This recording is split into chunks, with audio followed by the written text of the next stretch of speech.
The Last Train Whistle, a flash fiction tale from the dream by Ophelia Key. The cacophony of the train station was a cruel soundtrack to their last moments together. Announcements crackled, unintelligible and intrusive, over the general din of hurried footsteps, rolling luggage, and distant train whistles that shrieked like banshees. Kyle held Vivian's hand, his fingers tracing the delicate bones of her knuckles, longing to memorize the feel of her skin, the warmth which rapidly seeped away as the dreaded moment approached.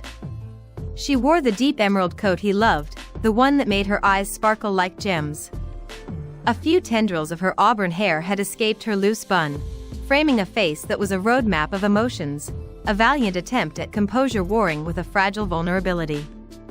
He wished he could smooth away the worry lines etched between her brows, the faint tremor in her lower lip. If she were the raven she could be, the tremor would cease. "Are you sure you have everything?"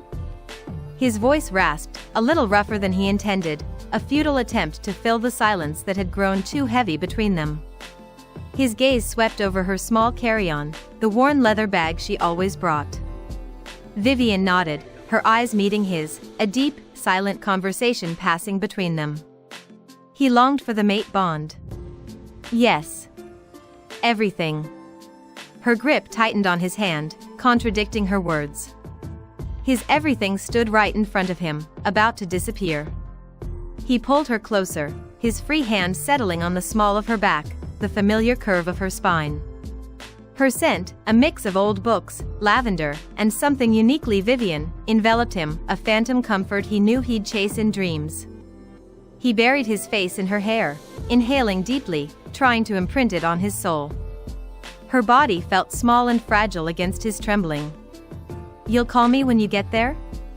He murmured into her hair, the nearly growled words a desperate plea for connection across the miles about to separate them. Every day. Twice a day. 1,000 times. Her voice muffled against his shoulder. He chuckled, a dry, humorless sound. 1,000 times. I'd like that. He pulled back enough to look at her, his thumbs moved in a gentle caress over her cheekbones. Her eyes shimmered wet, mirroring the unshed tears of his own. "We knew this day would come, didn't we?" Vivian's whispered honesty revealed an open wound. Kyle nodded. They had.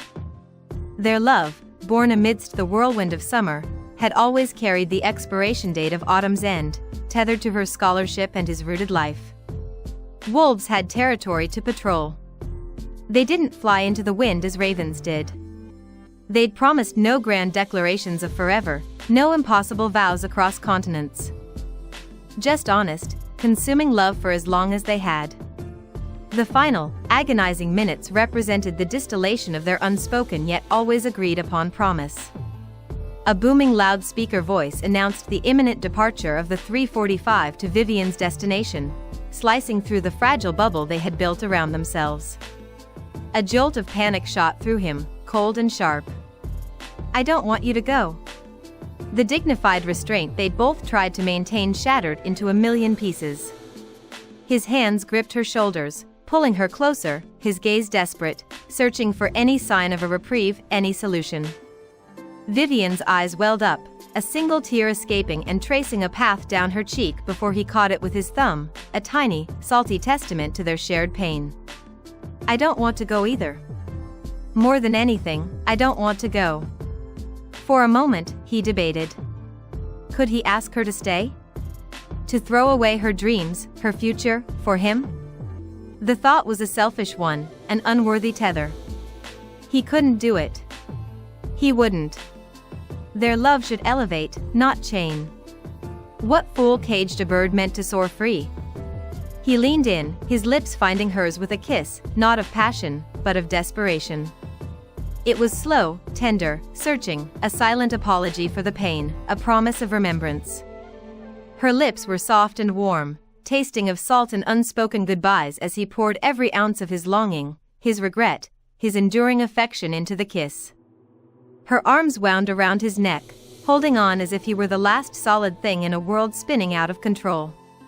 When they finally broke apart, breathless, the air between them thrummed with a heavy silence. Her eyes were wide, luminous, pleading. Go. The word was a raw effort torn from his throat as he eased her hands from his neck, holding them tight for one last moment. Vivian nodded, tears freely streaming down her face, but a fierce determination shone through them. She tried to smile, a wobbly, heartbreaking attempt. I'll make you proud of me. You already have. His voice cracked.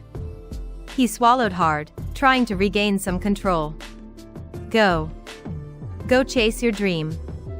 And no, you'll always have my heart. Vivian reached up, her fingers touching his jaw, lingering for a heartbeat too long. He closed his eyes, savoring the feather-light touch, knowing it had seared into his memory forever. Another, louder whistle pierced the air, closer this time, a final, unyielding summons, and the surrounding people moved with a renewed urgency towards the boarding gate. I love you. Vivian's voice sounded clear despite the tears, a beacon in the noise. His eyes snapped open, meeting hers.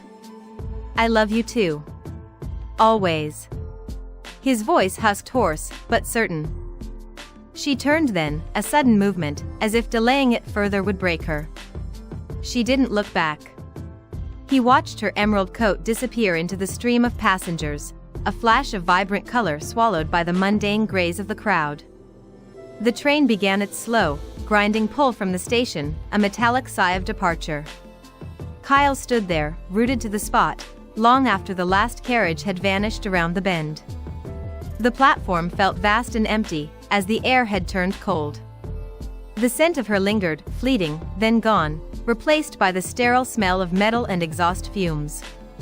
He reached into his pocket and pulled out the small, smooth river stone she'd given him, a token from their first picnic. Kyle clutched it tight, its coolness a stark contrast to the burning ache in his chest. He closed his eyes, trying to conjure her face, her laugh, her scent, before the world outside the station gates rushed in to fill the void. The train was gone, and with it went his heart. Could a shifter live without his heart after the last train whistle faded into deafening silence? Have you ever experienced a difficult goodbye? Should Kyle have let Vivian go? Will they meet again? If you felt Kyle and Vivian's pain, hit the like button and share your thoughts in the comments below. Don't forget to like, share, and subscribe for more original stories and audio adventures. It's more than a story, it's an experience. Welcome to the dream.